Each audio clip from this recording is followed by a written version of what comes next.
ভারতসহ উপমহাদেশের বিভিন্ন দেশে প্রতিনিয়ত বাড়ছে নারী নির্যাতন ও পারিবারিক সহিংসতার ঘটনা।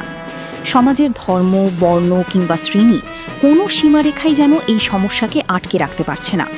সম্প্রতি ভারতের মিস পুনে খ্যাত তিশা শর্মার ঝুলন্ত মরদেহ উদ্ধার এবং পাঞ্জাবে এক গায়িকাকে অপহরণ ও হত্যার ঘটনা নতুন করে উদ্বেগ তৈরি করেছে। এসব ঘটনার পর নারীদের নিরাপত্তা ও স্বাধীনতা নিয়ে সরব হয়েছেন কঙ্গনা রানাওয়াত। কঙ্গনা বলেন, অনেক শিক্ষিত নারীও বিয়ের পর দমবন্ধ করা পরিবেশে অসহায় হয়ে পড়েন। চরম পরিস্থিতি তৈরি হওয়ার আগেই তারা পরিবার বা বাবা মায়ের কাছে সাহায্য চান। কিন্তু সমাজে এখনও বিয়ের পর মেয়েদের দায়িত্ব এড়িয়ে যাওয়ার প্রবণতা রয়েছে। তার মতে এই মানসিকতার পরিবর্তন জরুরি। নারীদের উদ্দেশ্যে কঙ্গনা সবচেয়ে বেশি গুরুত্ব দিয়েছেন অর্থনৈতিক স্বাধীনতার ওপর। তিনি বলেন, জীবনে নিজের ক্যারিয়ারকে সর্বোচ্চ অগ্রাধিকার দিতে হবে।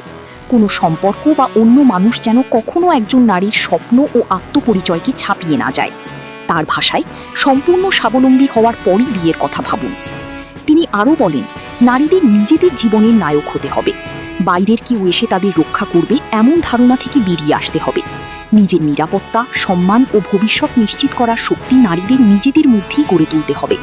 শেষে কঙ্গনা নারীদের আত্মবিশ্বাসী হওয়ার আহ্বান জানিয়ে বলেন, নিজের পরিচয় ও স্বাবলম্বিতা সবচেয়ে গুরুত্বপূর্ণ। সমাজের চাপে নয়, নিজের ইচ্ছা ও স্বপ্ন অনুযায়ী জীবন গড়ে তোলাই একজন নারীর সবচেয়ে বড় শক্তি।